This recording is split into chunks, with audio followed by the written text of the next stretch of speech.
ได้ละมาวันนี้นะฮะก็เขายิงนกเล่นๆเนาะว่าจะเดินทางไปว่าจะเจอนกหัวจุกหรือไม่นะช่วงนี้มีไฟไหม้ป่าเยอะมากโอกาสที่เราจะเจอนกน้อยมากเดี๋ยวลองดูนะเดี๋ยวก็จะใช้เสียงนี้ต่อนกนะเราจะทำเสียงนี้ต่อว่าจะมีนกหรือไม่นะผมไปดูกันนะ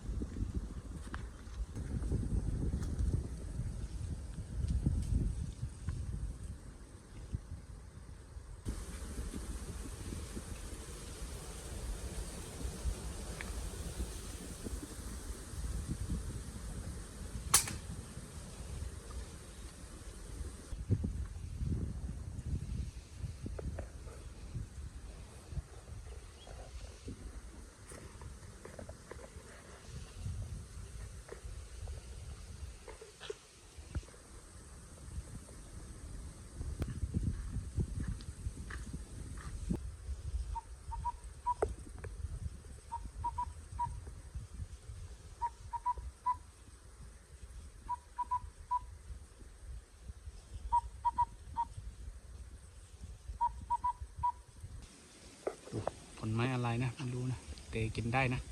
แต่ไม่ต้องกินเยอะนะถ้ากินเยอะก็คันปากนะครับ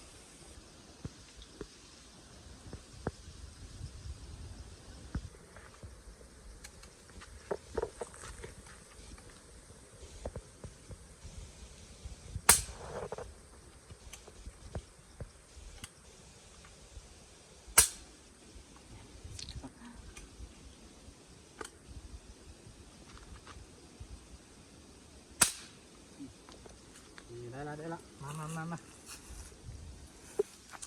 ไม่มีนกยิงเนาะไม่ค่อยมีนกยิงนะนี่จะกินให้ดูนะตอนเจ้าสิ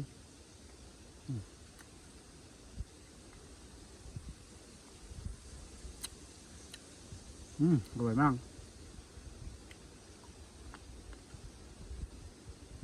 เอานี่ไปเอามานะครับ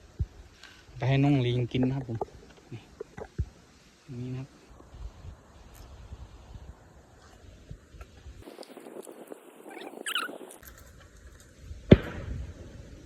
สุดยอด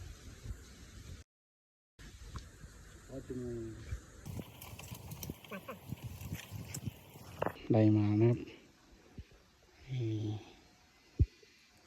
โอ้ยสุดยอดครับ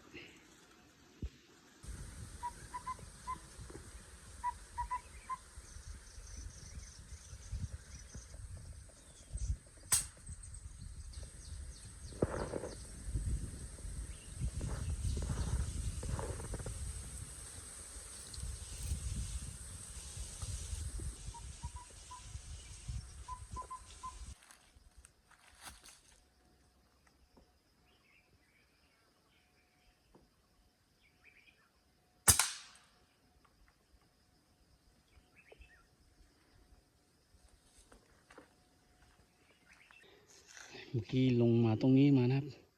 ตัวกันเลนนะครับตกตรงนั้นนะไม่แห้งเยอะมากเดี๋ยวเราไปเก็บให้ดูใกล้ๆทางนี่ทางเดินเนี่ยที่ขี่มอเตอร์ไซค์มาเจอนะอะไรนะ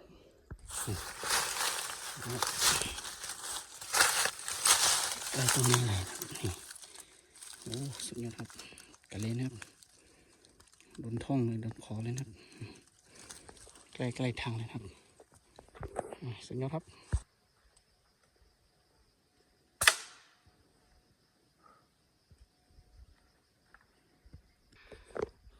ยิงนกตัวเล็กๆตรงนั้นนะ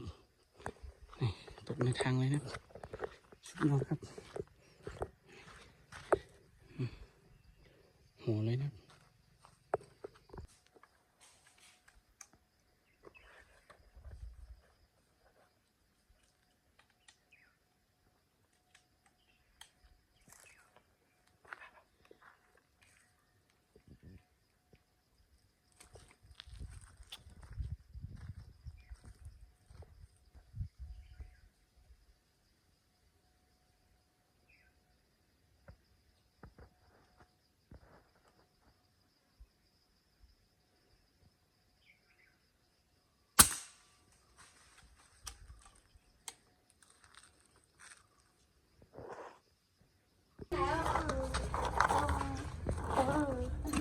เรียนนะครับ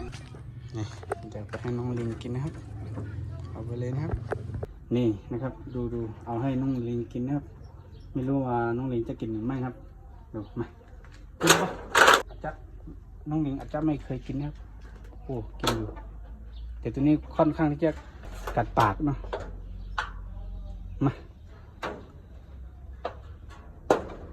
มันก็กินอยู่เนาะนี่กินอยู่มาไว้ตรงนี้มาโยขึ้นตายลองเอาตัวนี้สิมาตัวนี้สินี่กินปะนี่ก่อนนี่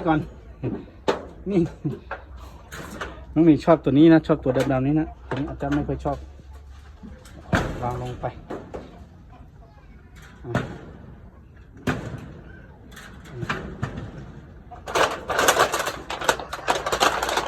กินตัวนี้กินอยู่นะตัวดำๆนี้